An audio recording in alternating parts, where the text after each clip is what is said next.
The thing about catching your wife making out with her ex-boyfriend is that it never happens at a convenient time. Like when you're alone, or when you haven't just spent 3 hours setting up smart home displays for her precious fundraiser party. No, it happens when you're carrying a tray of champagne glasses and wearing your best fake smile for her Instagram-obsessed friends. I'm Russell Harlan, and I run a home automation business in suburban Denver. Not glamorous, but it pays for my wife Celine's lifestyle. She's a marketing executive who throws parties like other people change socks, frequently and with great drama. "Russ, honey, make sure the lighting system is perfect for photos," Celine had chirped earlier, adjusting her designer dress. At 36, she still looked stunning, which made what I was about to witness even more of a gut punch. The party was in full swing. Our backyard looked like something from a magazine. String lights, catered food, and about 40 of Denver's most self-important socialites. Celine's friends clustered around the pool, their voices carrying that particular pitch that meant serious gossip was brewing. "Did you see Ethan's new car?" Tara Morrison squealed, her phone already out for selfies. Tara was Celine's best friend, a 34-year-old Instagram influencer who documented every breath she took. "It's a Tesla Model S, so environmental." Ethan Drake, my wife's ex-boyfriend who somehow became her closest friend after we got married 5 years ago. He was everything I wasn't, tall, gym-sculpted, with that slicked-back hair and $1,000 smile that screamed trust fund baby. He sold luxury real estate and drove cars that cost more than most people's houses. "Where is our host?" Morgan Castell asked, scanning the crowd. Morgan was another member of Celine's inner circle, a yoga instructor married to a tech millionaire. She had this way of asking innocent questions that felt like accusations. I was wondering the same thing. Celine had disappeared 20 minutes ago, claiming she needed to check on something. In our 5 years of marriage, I'd learned that checking on something usually meant drama was brewing. I decided to look for her, carrying the champagne tray toward the pool house where we kept extra supplies. The building was dark, but I could hear voices inside. Low, intimate voices. Through the window, I saw them. Celine was pressed against the wall, her arms wrapped around Ethan's neck. His hands were on her waist and they were kissing like teenagers at prom, not a friendly peck. This was full contact, tongues involved. I've been wanting to do this all night. Kissing. The champagne glasses crashed to the ground. They broke apart, spinning toward the sound. Celine's lipstick was smeared, her hair mussed. Ethan had the decency to look embarrassed for about 2 seconds before his expression shifted to that smug smile I'd grown to hate. "Russ," Celine stammered, smoothing her dress. "It's not what it looks like." "Really?" I kept my voice level, though my hands were shaking. "Because it looks like my wife is making out with her ex-boyfriend at our party while I'm serving drinks to your friends." Ethan stepped forward, straightening his tie. "Look, man, things happen. Maybe if you paid more attention to your wife, maybe if you stayed away from other men's wives, we wouldn't have this problem." Celine's face flushed red. Whether from embarrassment or anger, I couldn't tell. "Don't you dare blame Ethan for this. He's been more supportive of my career than you've ever been." "Supportive?" I laughed, but there was no humor in it. "Is that what we're calling it now?" The party continued outside, oblivious to the drama unfolding in the pool house. I could hear Tara's laugh, sharp and artificial, probably posting another story to her thousands of followers. "You know what, Russell?" Celine's voice took on that cold tone I'd been hearing more often lately. "I'm tired of this. Tired of your jealousy, your accusations, your complete inability to trust me."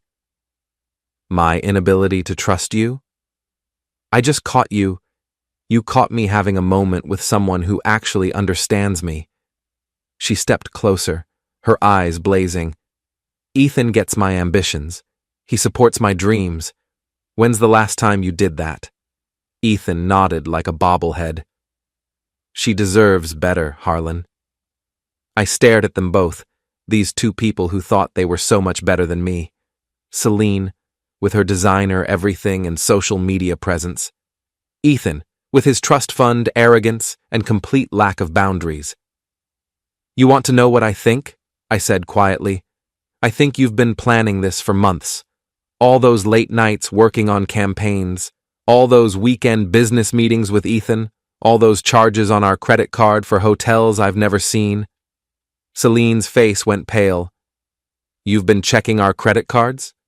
"It's my money paying for them." "Yeah, I check them." The silence stretched between us like a loaded gun. Outside, someone had turned up the music, and the party was getting louder. Soon, people would start looking for us.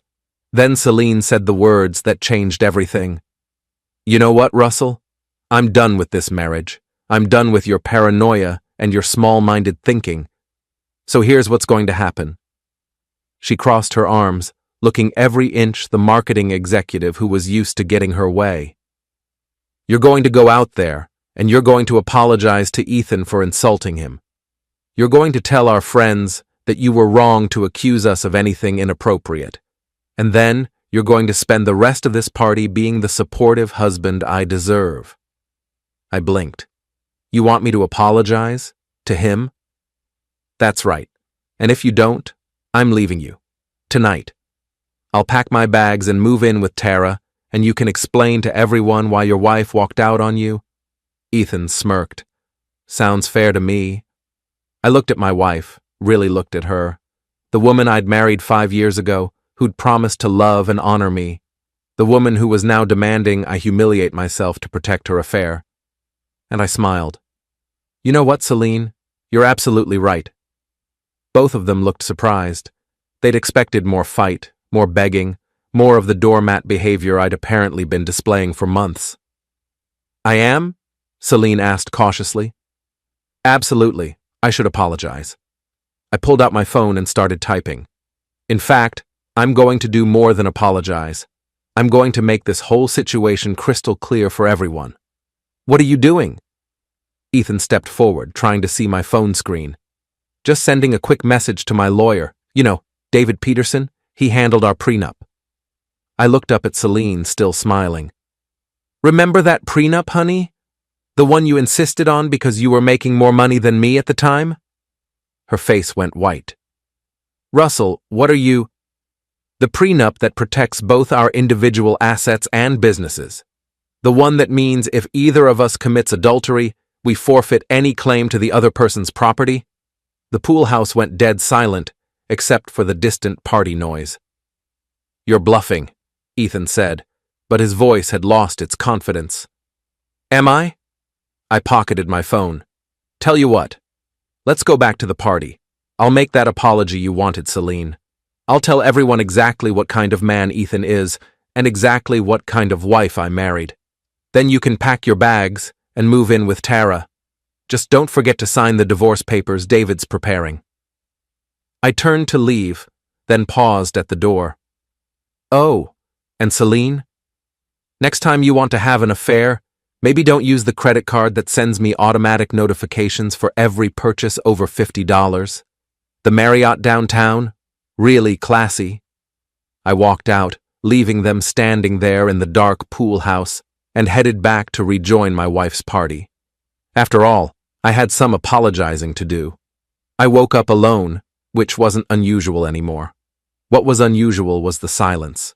No coffee brewing, no shower running, no sound of Celine getting ready for another day of building her brand. Just the kind of heavy quiet that settles over a house when everything's about to change. The guest bedroom where I'd been sleeping for the past 3 months wasn't much, but it had become my sanctuary. Celine had claimed she needed space to focus on her career goals. I'd been stupid enough to believe her. My phone buzzed with a text from my sister Maya. How did the party go? Did Celine's Instagram friends behave themselves? Maya was 2 years younger than me and had never liked Celine. She'd called her a social climber with a designer handbag where her heart should be within 10 minutes of meeting her. I'd thought she was being harsh. Turns out Maya was just being accurate. I texted back, "Let's just say it was memorable." Before I could put the phone down, it buzzed again. This time it was David Peterson, my lawyer and old college roommate. "Got your message. Can you come in this morning? We need to talk." David's office was downtown in one of those glass towers that made Denver look like it was trying to be a real city. He'd done well for himself. Corporate law paid better than home automation, that was for sure. "You look like hell," he said when I walked in. "Feel worse." I dropped into the chair across from his desk. "Please tell me you have good news about that prenup." David pulled out a thick folder. "Depends on what you consider good news. The prenup is ironclad. If Celine committed adultery, she gets nothing from your business, your savings, or any assets acquired during the marriage. And the bad news? You need proof. Real proof. Not just catching them kissing at a party." I leaned back in my chair. "What kind of proof?" "Hotel records, phone records, credit card statements showing a pattern of deception, witness testimony, photos, the kind of evidence that would hold up in court. I've got credit card statements, charges for hotels, restaurants, gifts I never received, all on days when she claimed to be working late or having girls' nights." David nodded. "That's a start. What about witnesses?" "Half the party saw them together last night. Tara Morrison has probably posted it on Instagram by now." I paused. "Actually, that's not a bad idea. Tara documents everything. Social media can be useful, but it's not always admissible. We need people willing to testify." My phone rang. Celine's name flashed on the screen. "Answer it," David said. "Put it on speaker." "Russell?" Celine's voice was shaky, uncertain. Nothing like the confident woman who demanded I apologize to her lover 12 hours ago. "What do you want, Celine?" "We need to talk. About last night. I think there's been a misunderstanding." David raised an eyebrow and motioned for me to keep her talking. "A misunderstanding?" I kept my voice neutral. "You mean when I caught you making out with Ethan? Or when you demanded I apologize to him for interrupting your affair?" Silence on the other end. Then, "It wasn't an affair, Russell. It was just, we've been talking. He's been helping me with some career decisions." "Is that what you call it when someone's tongue is in your mouth?" "Don't be crude." Her voice was getting stronger, more like the Celine I knew. "Look, maybe we both made mistakes last night. Maybe we can work this out." David was scribbling notes, underlining something repeatedly. "Work it out how?" I asked. "Counseling. A trial separation. Something that doesn't involve lawyers and divorce papers." "Interesting timing for this change of heart. Last night you were ready to move in with Tara." Another pause. "I talked to Tara this morning. She thinks I might have been too hasty." I bet she did. Tara was many things, but stupid wasn't one of them. She'd probably looked up Colorado divorce law the minute she got home from the party. "Here's the thing, Celine. I've been thinking about what you said, about how Ethan understands you better than I do, about how I don't support your dreams. And you know what? You're right." I am? "Absolutely. You deserve to be with someone who really gets you, someone who shares your values and your lifestyle, someone who thinks it's perfectly normal to make out with other people at parties." David was grinning now, still taking notes. "Russell, that's not fair. It was one kiss, one moment of weakness." "One moment? Celine, I've got credit card statements going back 6 months. Hotel charges, restaurant bills, gifts from jewelry stores. Either you've been having an affair, or you've developed some very expensive hobbies I don't know about." The silence stretched so long I thought she'd hung up. "Those charges, I can explain those." "I'm sure you can. Save it for your lawyer." "My lawyer? Russell, you can't be serious about this divorce thing. We can work through this. Marriage is about forgiveness." I looked at David, who was nodding encouragingly. "You're right again, Celine. Marriage is about forgiveness. It's also about trust, honesty, and not screwing around with your ex-boyfriend. But hey, what do I know? I'm just the guy who pays for your lifestyle. That's not fair. I contribute to this household. You're right. You contribute drama, debt, and apparently a very active social calendar with Ethan Drake. David held up a note. Keep her talking about the relationship with Ethan. Speaking of Ethan, I continued, how long has this been going on? And don't say it was just one kiss. I'm not stupid, Celine. It's not what you think. We're just friends. We have history, yes, but history that includes hotel rooms and expensive dinners? Those were business meetings. Ethan's been helping me explore some opportunities. What kind of opportunities? Another pause. Real estate investments. He thinks I'd be good at luxury property sales. David was writing furiously now. This was getting better by the minute. So you've been having secret business meetings with your ex-boyfriend for 6 months, and you never thought to mention it to your husband? I knew you'd react like this. You've never supported my career ambitions. I've supported every career move you've ever made. I paid for your marketing certification.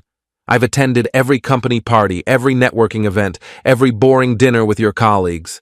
What I haven't done is funded your affair. It's not an affair. Then what is it, Celine? Because from where I'm sitting, it looks like you've been using our money to wine and dine another man while lying to me about where you were. The line went quiet again. When she spoke, her voice was different, colder. Fine, you want to know the truth? Yes, Ethan and I have been spending time together. Yes, we've been exploring possibilities. And yes, maybe we've gotten closer than we should have. But that's because he treats me like an equal partner, not like some trophy wife whose only job is to smile and look pretty at parties. David was practically bouncing in his chair. So you admit you've been having an affair? I admit that I've been talking to someone who actually listens to me, someone who sees my potential and wants to help me achieve it. By making out with you in our pool house? That was a moment of gratitude. He'd just offered me a partnership in his real estate firm. A partnership that requires kissing? Don't twist this around, Russell. You know what your problem is?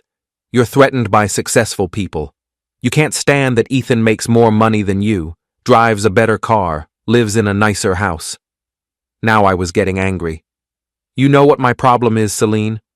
My problem is that my wife has been lying to me for months while spending my money on another man. Your money. I make good money too, Russell. Not good enough to pay for 5-star hotels and $1,000 dinners, apparently. David held up another note. Get her to confirm the timeline. How long, Celine? How long has this been going on? Since January. But it's not what you think. January? We're in September. You've been having an affair for 8 months? It's not an affair. We're exploring business opportunities, and yes, we've gotten close, but close enough to kiss. Close enough for secret hotel meetings. Close enough for you to choose him over your husband. I never chose him over you. Really? Because last night you told me to apologize to him, or you'd leave me. I was angry. I said things I didn't mean. Which part didn't you mean? The part where you called me small-minded, or the part where you threatened to leave me? No answer. Here's what's going to happen, Celine. You're going to move out. Today. You can stay with Tara or Ethan or whoever else wants to support your career ambitions, but you're not staying in my house. Our house, and you can't just throw me out. I looked at David, who nodded. Actually, I can. The house is in my name. I bought it before we got married, and the prenup clearly states that individual assets remain individual property. You bastard? Maybe, but I'm a bastard who's tired of being lied to. I hung up and looked at David. How'd I do? Better than I expected. She just confessed to an 8-month affair on a recorded call. Recorded? David held up his phone. Always record important conversations with soon-to-be ex-spouses. Colorado is a one-party consent state. For the first time in months, I felt like smiling. So what happens now?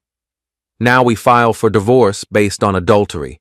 With the prenup and this confession, she gets nothing except whatever she brought into the marriage. And my business? completely protected. She has no claim to it. I stood up and shook David's hand. Send her the papers today. Already drafting them. As I left David's office, my phone buzzed with a text from an unknown number. This isn't over. You'll regret this. Ethan Drake. The man who thought he could steal another man's wife without consequences. I texted back, looking forward to it. Because if Ethan wanted to make this personal, I was more than ready to oblige. After all, I had 8 months of humiliation to repay, and I was just getting started. The thing about small social circles is that news travels fast. By Tuesday morning, everyone in Celine's crowd knew about our separation. By Tuesday afternoon, I learned exactly who my real friends were. The answer was, not many. Paul Hendricks was the exception. My old college buddy had become a security consultant after leaving the police force, and he was the kind of guy who'd help you bury a body without asking questions. Not that I needed any bodies buried, but it was nice to know the option was there. So she's really trying to play the victim? Paul asked over coffee at our usual diner. According to Tara's Instagram, I'm a controlling husband who couldn't handle Celine's success. I showed him my phone. Look at this post. Supporting my girl through her difficult time. Some men just can't handle a strong woman. Girl power, toxic masculinity, supporting survivors. Paul snorted. Survivors? She cheated on you, not escaped from a war zone. Tell that to her followers. She's got 300 comments calling me everything from an abuser to a narcissist. What about your other friends? The couples you used to hang out with? That was the painful part. Gone. Every single one. It had started Monday evening. First, it was Tom and Jennifer Walsh. We'd been friends for 3 years, ever since I'd installed their home security system. Tom called to check on me, but really to deliver a message. Look, Russ, Jennifer and I care about you both, but we think it's best if we step back from the situation until things settle down. Translation. Celine's version of events was more interesting than mine, and they didn't want to pick sides. Except not picking sides was picking a side. Then it was Marcus and Lisa Chen. I'd done their whole smart home setup, spent weekends helping Marcus with his deck, had them over for barbecues. Lisa sent a text. We think you both need space to work things out. We're staying neutral. Neutral. Like this was a political disagreement instead of my wife cheating on me. The worst was Brad and Sarah Coleman.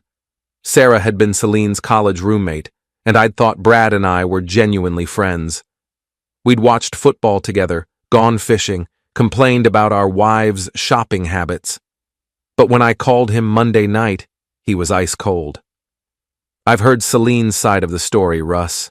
I think you need to take a long look in the mirror. What's that supposed to mean? It means maybe if you'd paid more attention to your wife instead of your business, she wouldn't have needed to find support elsewhere. Support? Brad, she was having an affair. That's not how she tells it. How does she tell it? Like a woman who was lonely and found a friend who actually listened to her. Like a woman whose husband became so obsessed with work that he forgot he was married. I'd hung up on him. But his words stung because there was a grain of truth in them. I had been working more hours lately. My business was growing, and I'd been focused on expanding into commercial properties, but that didn't justify what Celine had done. They're all idiots, Paul said, bringing me back to the present. Fair-weather friends who'd rather believe a dramatic story than face an uncomfortable truth. Maybe, but it still hurts. Of course it does, but you know what hurts more? Staying married to a cheater and pretending everything's fine? My phone buzzed. Another unknown number. You destroyed a good woman's reputation. Hope you're proud of yourself. I showed Paul the text. Third one today. Different numbers each time. Celine's flying monkeys. She's got her whole social media army worked up. Paul studied the message. Want me to trace these numbers? Can you do that? I still have contacts in the department. Might take a day or two. Before I could answer, the diner door opened and Tom Walsh walked in. He saw us immediately, it wasn't a big place, and hesitated like he might leave. Then he squared his shoulders and walked over. Russ, Paul, Tom. I kept my voice neutral. Mind if I sit? We should talk. Paul started to object, but I motioned for Tom to take the empty chair. Jennifer sent me, Tom said without preamble. She feels bad about how we handled things yesterday. How you handled things? You mean when you decided to stay neutral about my wife's affair? Tom winced. Look, we didn't know what to believe. Celine's telling everyone you were emotionally abusive, that you controlled her finances, isolated her from friends, made her feel worthless. And you believed that? I didn't know what to believe, but Jennifer pointed out that in 3 years of friendship, we've never seen you be anything but supportive of Celine. Paul leaned forward. What changed your mind? Tom looked uncomfortable. Tara Morrison posted something this morning that didn't sit right. She was bragging about some expensive purse Celine bought her as a thank you for being such a good friend. But Jennifer remembered that you mentioned money being tight because of Celine's spending.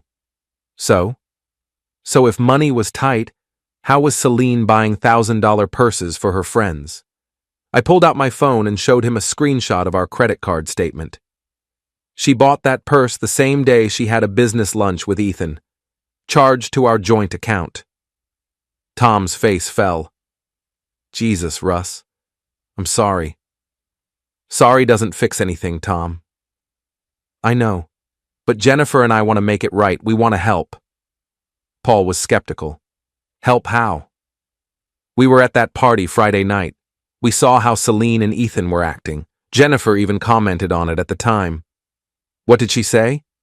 That they seemed awfully cozy for just friends. That Celine was being disrespectful to you. This was new information. Jennifer said that? She wanted to say something to you, but I told her it wasn't our business. Tom looked ashamed. I should have listened to her. My phone rang.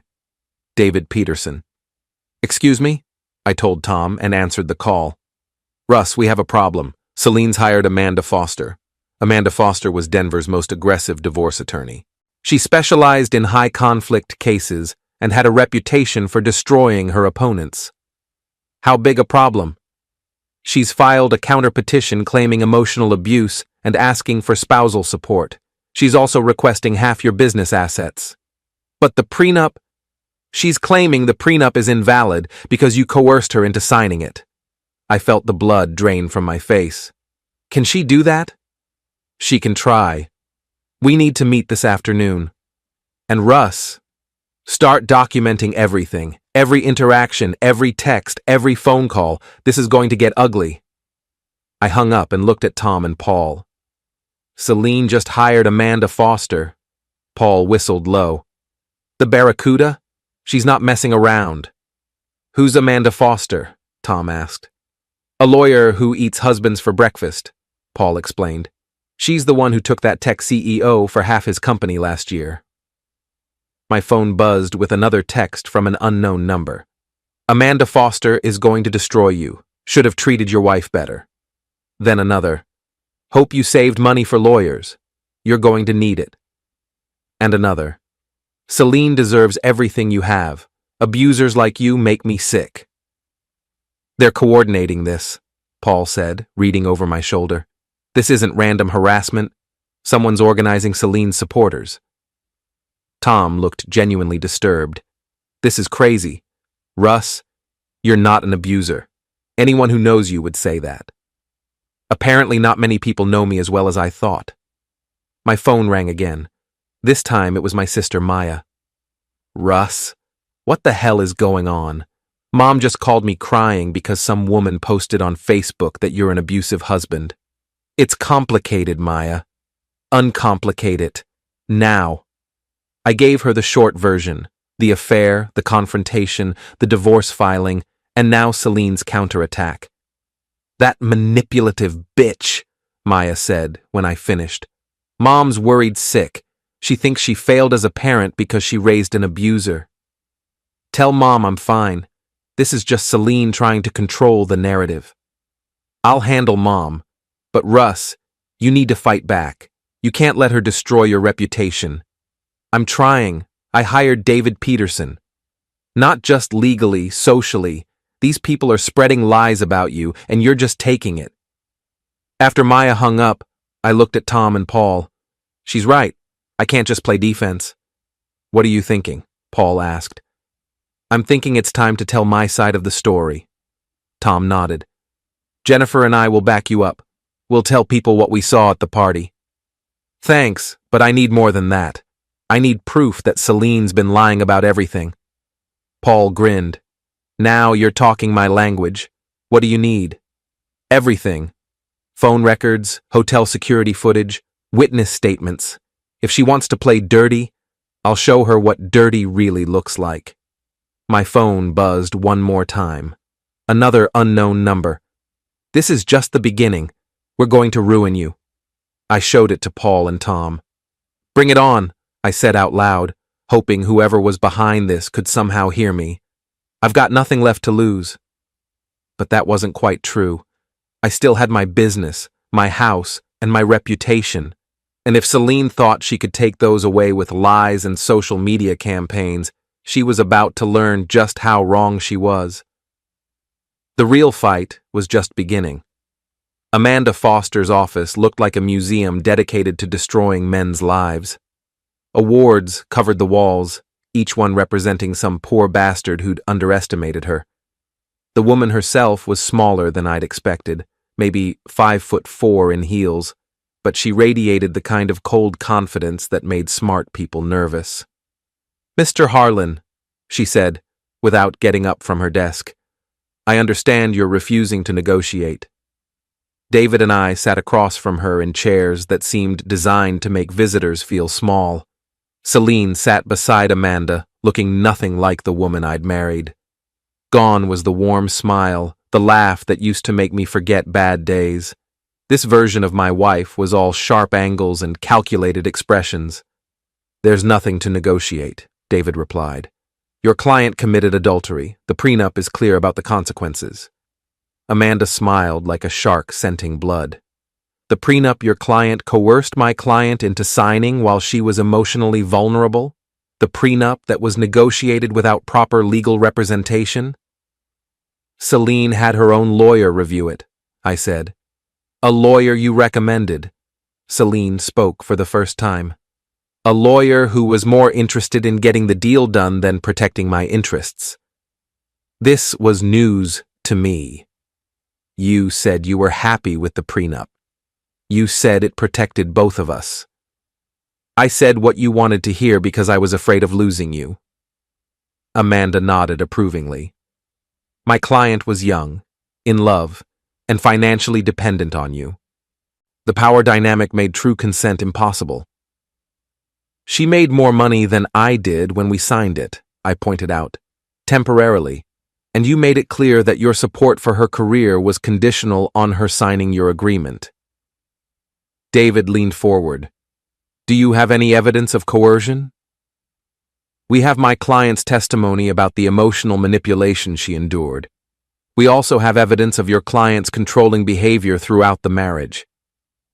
Amanda slid a thick folder across the table. David opened it and his face went pale. What is it? I asked. Bank statements, credit card records, emails. David flipped through pages. How did you get these?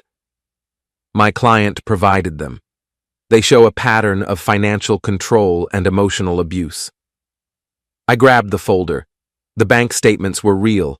I recognized our account numbers. But the highlighted sections painted a picture I didn't recognize. Every time I'd questioned a large purchase was marked as financial control. Every time I'd asked about Celine's spending was labeled economic abuse. This is bullshit, I said. These are normal conversations between married couples about money. Normal? Amanda raised an eyebrow. You required your wife to get permission for purchases over $200. I asked her to discuss large purchases with me, like she asked me to do. You monitored her spending through automatic notifications. On our joint account, That I paid for. You used financial leverage to control her behavior. Celine was nodding along, playing the perfect victim. He made me feel like I had to justify every dollar I spent while he bought whatever he wanted for his business. That's not true. You have your own credit card, your own checking account. That you monitored? Amanda interrupted. My client has documentation of your surveillance. She pulled out printed emails between Celine and her bank, requesting statements because my husband tracks everything I buy. There were text messages to friends about having to hide purchases from Russell and feeling like a prisoner in my own marriage. The worst part was that some of it was technically true. I did get notifications for large purchases. I did ask questions when our joint account was overdrawn, but seeing it presented this way, stripped of context and arranged for maximum impact, made me look like a controlling monster. These messages, David said carefully, when were they sent? Amanda consulted her notes. Various dates over the past year. Interesting, because according to the metadata, several of these were sent in the past week. Celine's face flushed slightly, but Amanda didn't miss a beat. My client has been documenting the abuse for months. Some communications were delayed due to her fear of discovery. Or created after the fact to support a false narrative, David countered. Are you accusing my client of fabricating evidence? I'm suggesting that someone who's been planning an affair for 8 months might also plan a defense strategy. Amanda's smile turned predatory. 8 months? Is that what your client told you? She pulled out another folder. Hotel receipts, restaurant bills, jewelry purchases. The pattern goes back 18 months, not 8. My stomach dropped. 18 months meant the affair had started almost from the beginning of Celine's career development phase. My client was driven into the arms of another man by years of emotional neglect and financial control, Amanda continued. Mr. Drake provided the emotional support your client failed to give. Mr. Drake provided more than emotional support, David said dryly. Their relationship remained platonic until very recently. My client was seeking mentorship and friendship, not romance. Platonic relationships don't usually involve hotel rooms. Business meetings often do. Mr. Drake was helping my client explore career opportunities. I couldn't stay quiet anymore. What career opportunities require overnight stays in luxury hotels? Celine finally looked at me directly. Real estate development, Russell? Ethan was teaching me about property investment, showing me potential projects around the state. Something you never would have supported because it might have taken attention away from your business. You never mentioned any of this. Because I knew you'd react exactly like this. Jealous, possessive, controlling. Amanda nodded. My client was forced to hide legitimate business activities because of your client's inability to support her professional growth. Professional growth that involved kissing her mentor? David asked. One moment of gratitude that your client witnessed and twisted into something sordid. I stared at Celine. This woman I'd thought I knew. Do you actually believe what you're saying?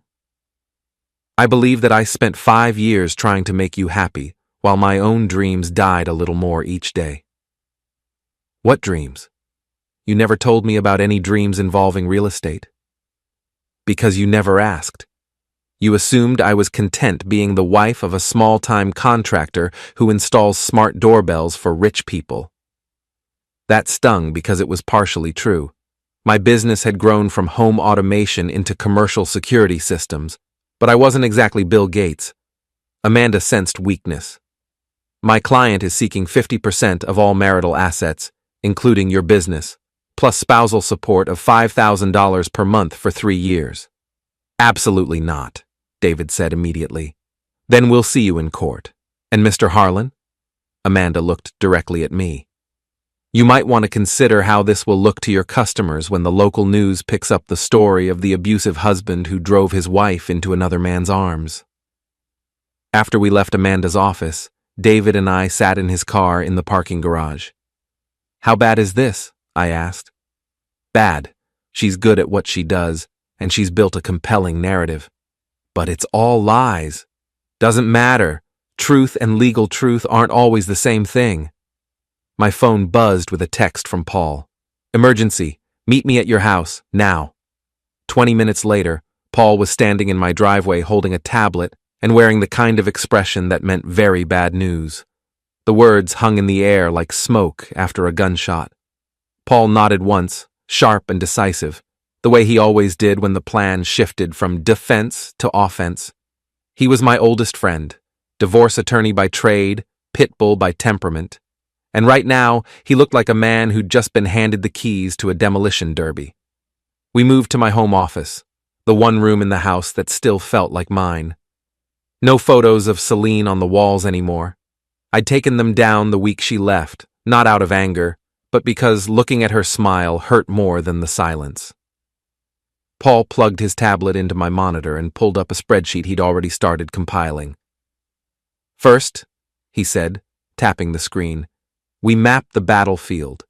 This Justice for Celine page was created 6 days ago. Admin is anonymous, burner account, VPN routed through Sweden, but the posts started after Celine filed the emergency protective order. Timing isn't coincidence. He scrolled. The photos of my house had been taken from the sidewalk across the street, zoom lens catching the brass numbers on the mailbox, 1427. My work truck sat in the driveway of the shop 3 miles away, logo gleaming under sodium lights. One image showed me loading tools into the bed last Tuesday, face half-turned, unaware.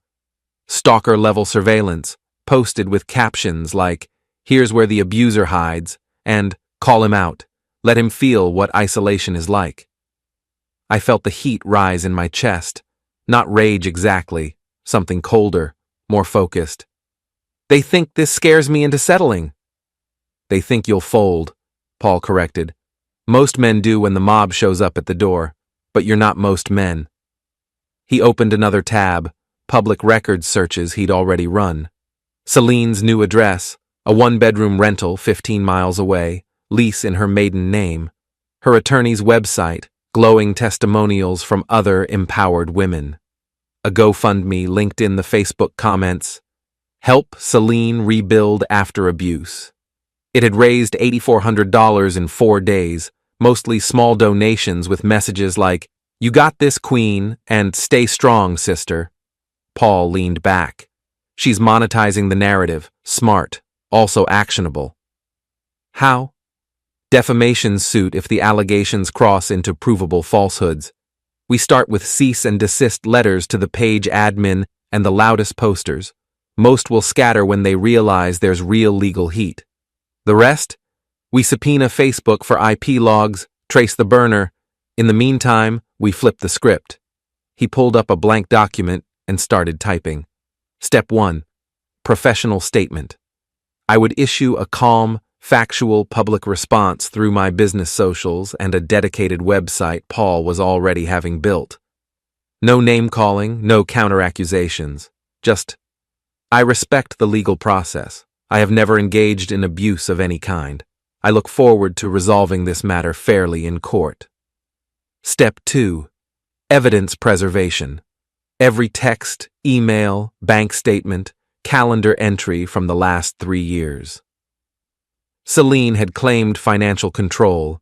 The records would show joint accounts, equal access, me paying her credit cards without question. Emotional isolation. Photos of us at friends' barbecues, her family holidays, girls' weekends she planned and I encouraged.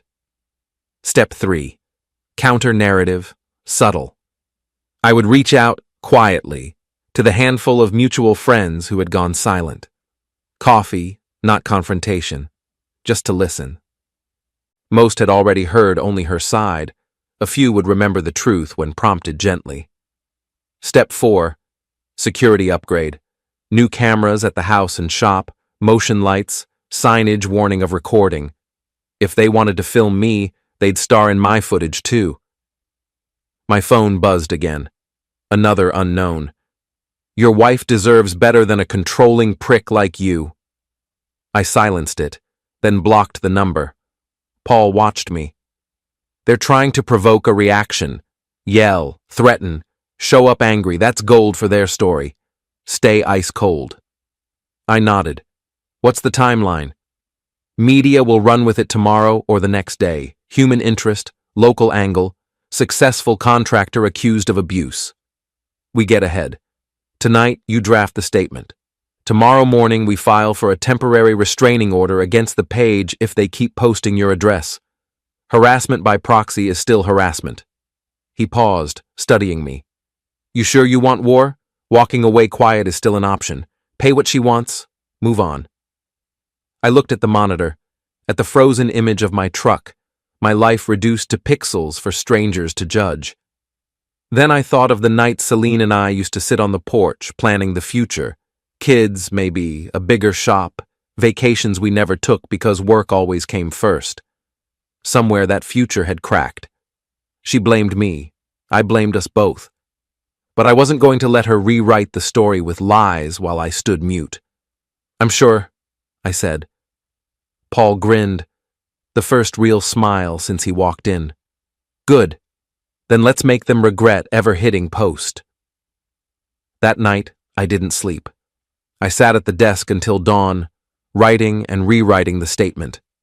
No venom, just facts, delivered like a blueprint, precise, unemotional, impossible to twist without looking dishonest. When the first light crept through the blinds, I hit send to Paul. His reply came fast. Solid, posting at 8 a.m. sharp.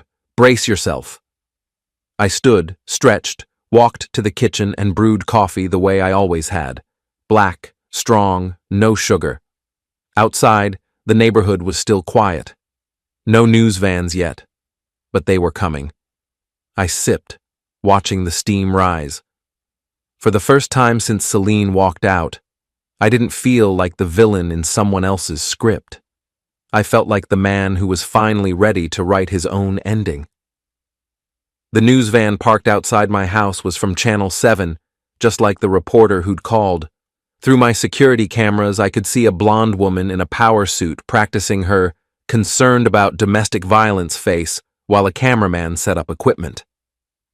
Don't go outside, Paul warned. Anything you say will be edited to make you look guilty. So I just hide in my own house? For now, but I've got better ideas. Paul had spent the morning working his contacts in law enforcement and private security.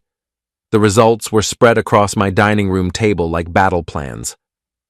First, the good news, he said, pointing to a stack of papers. Those text messages harassing you? I traced them. They're all coming from phones registered to members of Celine's social circle. Tara Morrison, Morgan Castell, even that yoga instructor, Sarah Coleman. Can we do anything about that? Harassment charges if they keep it up, but more importantly, it proves this is an organized campaign, not organic support for a victim. He pulled out another folder. Better news, hotel security footage. You got footage of Celine and Ethan? Better. I got footage of them checking in together multiple times over the past 18 months, and not just checking in, they're clearly comfortable with each other. This isn't a business relationship. Paul opened his laptop and showed me a video clip. The timestamp showed a date from 6 months ago. Celine and Ethan walked into the Marriott downtown, his hand on the small of her back, her leaning into him like they'd done this 100 times before. This is from February, Paul said. According to your credit card records, Celine told you she was at a marketing conference in Colorado Springs that night. Can we use this in court? Absolutely, but I think we can do better than court. Paul's plan was elegant in its simplicity. Instead of playing defense against Celine's media campaign, we'd go on offense with facts. She's controlling the narrative because she got there first, he explained. But narratives can change if you have better evidence. What kind of evidence? The kind that shows 18 months of systematic lying and financial fraud. Paul had been busy. Using my credit card statements and bank records, he'd created a timeline of Celine's affair that was damning in its detail. Hotel stays that coincided with supposed work trips, expensive dinners charged to our account while she claimed to be having girls' nights. Jewelry purchases that never made it home. Look at this pattern, Paul said, pointing to a spreadsheet. Every time you questioned a charge, she had an explanation. But when you map out all the explanations, they contradict each other. He was right. The marketing conference in Colorado Springs happened the same night she'd supposedly been helping Tara with a social media crisis. The girls' night out at an expensive restaurant occurred while she was allegedly working late on a campaign pitch. She's been living a double life for over a year, Paul continued, and documenting it all on your credit cards. My phone rang. This time it was my business partner, Jake Morrison. Russ, we've got a problem. 3 clients called this morning to cancel their contracts.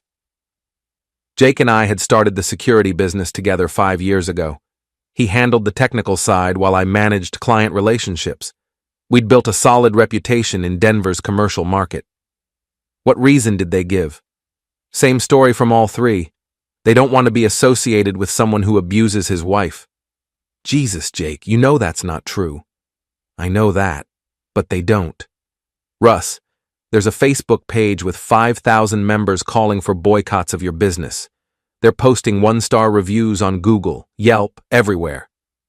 Paul was already pulling up the reviews on his laptop.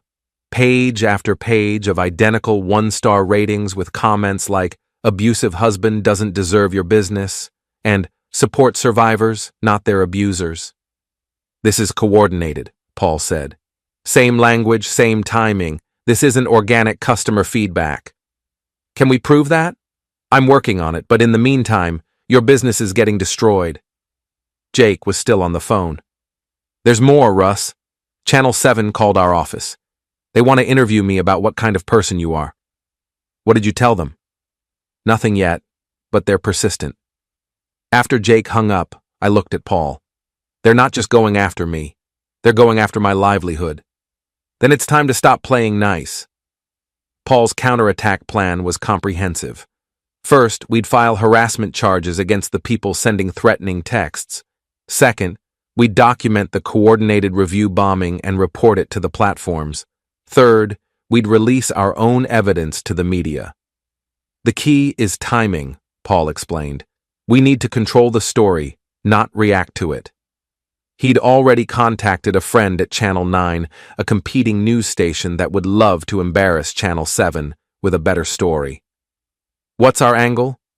Wrongfully accused husband fights back against social media mob with evidence of wife's systematic deception. That works? It works if we can prove the mob is being manipulated by false information. Paul pulled out his phone and showed me a series of screenshots. Look at this.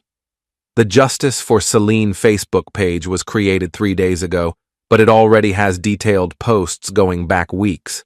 Someone backdated content to make it look like there was organic support building over time. Who created the page? That's the interesting part. The admin is listed as Concerned Citizens for Justice, but the IP address traces back to Amanda Foster's law firm. Her lawyer is running a social media campaign against me? Looks like it, which is probably an ethics violation. My doorbell rang. Through the security camera, I could see the Channel 7 reporter standing on my porch. Mr. Harlan, I'm Rebecca Martinez from Channel 7 News. I'd like to give you an opportunity to respond to the allegations against you. Paul shook his head, but I was tired of hiding. What allegations specifically? I called through the door.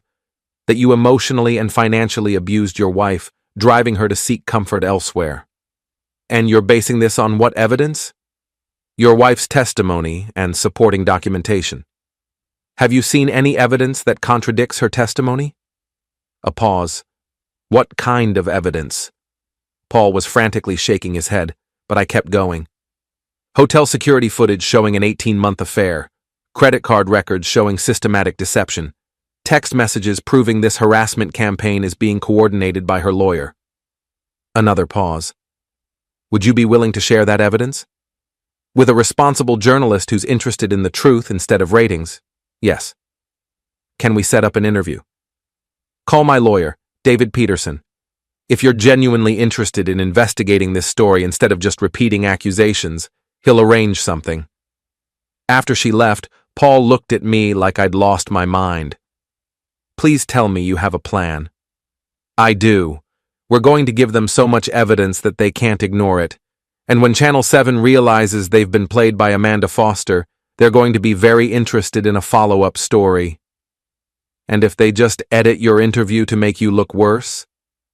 Then we release everything to Channel 9, the newspapers, and social media all at once. But I think Rebecca Martinez is smarter than that." My phone buzzed with a text from David Peterson. "Amanda Foster wants to meet tomorrow. Says she has new information that might change your mind about fighting this." I showed the text to Paul. "It's a trap," he said immediately. "Probably, but I'm curious what kind of new information she thinks she has." "Don't be curious. Be smart." But I was past being smart. Celine and her lawyer had declared war on my reputation, my business, and my life. If they wanted to escalate, I was ready to show them what escalation really looked like. "Set up the meeting with Amanda Foster," I told David, "and schedule that interview with Channel 7. It's time to stop playing defense." Paul sighed. "This is either going to be brilliant or catastrophic." "Probably both," I agreed. "But I'm tired of being the victim in someone else's story." My phone rang again. Unknown number, but this time I answered immediately. "Russell Harlan." "Mr. Harlan, this is Detective Sarah Chen with Denver PD. We need to talk." The war just got more interesting. Detective Sarah Chen was younger than I'd expected, maybe 35, with the kind of sharp eyes that missed nothing. She sat across from me in the police station interview room, a digital recorder between us and a thick file at her elbow. "Mr. Harlan, we've received several complaints about harassment and stalking. Your name has come up in connection with these incidents." "What kind of incidents?" "Threatening phone calls, unwanted surveillance, intimidation tactics." She opened the file. "Your wife has filed a restraining order request. She claims you've been following her, monitoring her communications, and making threats." I felt the bottom drop out of my stomach. "That's completely false." "Is it?" "Because we have phone records showing multiple calls from your number to hers, including several at late hours. We have witness statements that you've been seen near her workplace and her friends' homes." Paul, sitting beside me as my advisor, leaned forward. "Detective, my client has been gathering evidence for divorce proceedings. Any surveillance was conducted legally and professionally." "By whom?" "By me. I'm a licensed private investigator." Detective Chen consulted her notes. "Mr. Hendricks, yes, former police officer. Your license is current, but that doesn't give you carte blanche to harass people." "We haven't harassed anyone. We've documented public activities and gathered evidence of adultery." "Evidence that includes following Mrs. Harlan to private locations?" I realized we were walking into a trap. "Detective, I think I need my lawyer present." "That's your right. But Mr. Harlan, I should tell you that the district attorney is considering charges: stalking, harassment, possibly criminal mischief related to some online activities." "Online activities?" "The Facebook page targeting your wife, the coordinated harassment campaign, the fake reviews attacking her reputation." This was insane. "Detective, I'm not running any Facebook page. The harassment is going in the other direction." "Can you prove that?" Paul pulled out his tablet. "Actually, yes. We can prove that the harassment campaign against my client is being coordinated by his wife's divorce attorney." For the next hour, Paul walked Detective Chen through our evidence. The traced phone numbers, the backdated Facebook posts, the IP addresses linking back to Amanda Foster's law firm. By the end, Chen's expression had changed from suspicious to annoyed. "So you're telling me that a divorce attorney is running a social media smear campaign against her client's husband?" "That's exactly what we're telling you," Paul said, "and using it to support false police reports." Chen closed her file. "Mr. Harlan, don't leave town. We're going to need to verify this information." "What about the restraining order?" "I'll be having a conversation with Mrs. Harlan and her attorney about filing false reports." As we left the police station, Paul's phone rang. He answered, listened for a moment, then grinned. That was my contact at Channel 9. They want to interview you tonight. Apparently, Channel 7's story about the abusive husband got some interesting responses from people who know you. What kind of responses? Clients defending your character. Neighbors saying you've always been respectful. Your sister called them and offered to provide evidence of Celine's manipulation going back years. Maya called the news? Your sister doesn't mess around. She's got screenshots of social media posts where Celine bragged about manipulating you into paying for expensive purchases. Posts that contradict her claims about financial abuse. My phone buzzed with a text from David Peterson. Meeting with Amanda Foster moved to 4 p.m. She says it's urgent. They're panicking, Paul observed. When lawyers start calling urgent meetings, it means their strategy is falling apart. Amanda Foster's office felt different this time. The confident atmosphere was gone, replaced by something that felt like barely controlled chaos. Amanda herself looked tired, and Celine wasn't there. "Where's my wife?" I asked. "Mrs. Harlan is dealing with some personal matters," Amanda said carefully. "Mr. Harlan, we need to discuss a resolution to this situation. I thought we were past negotiations. Circumstances have changed. My client is prepared to accept the terms of the original prenup." David and I exchanged glances. What changed her mind? Amanda hesitated. "There have been some developments that make a prolonged court battle inadvisable for both parties." "What kind of developments?" "Media attention that neither of you wants. Police investigations that could become complicated. Professional consequences that might affect everyone involved." I leaned back in my chair. "You mean the police figured out that you've been running a harassment campaign against me?" Amanda's poker face slipped slightly. "I don't know what you're referring to." "Detective Chen was very interested in the IP addresses linking back to your firm. Something about ethics violations and potential criminal charges." "Mr. Harlan, I think you're misunderstanding." "I understand perfectly. You got caught running a dirty campaign, and now you want to make it go away before it destroys your practice." Amanda gathered herself. "My client is prepared to sign divorce papers today. She keeps her personal assets, you keep yours. Clean break, no spousal support, no further claims. And the harassment stops?" "What harassment?" David slid a folder across the table. "The harassment we've documented. The fake social media accounts, the review bombing, the coordinated text messages, all traceable back to your operation." Amanda opened the folder and her face went pale. "Where did you get this?" "Professional investigation," Paul said from the corner where he'd been quietly observing. "Amazing what you can find when you know where to look." "This is circumstantial." "It's enough for the State Bar Association," David interrupted, "and probably enough for criminal charges." The room went quiet except for the hum of air conditioning. Finally, Amanda spoke. "What do you want?" "Everything stops. Today, the social media campaigns, the fake reviews, the harassment. Celine signs the divorce papers and disappears from my life. And you issue a public statement retracting the abuse allegations. I can't. Then we'll see you in court, and in the newspapers, and probably in front of the ethics board."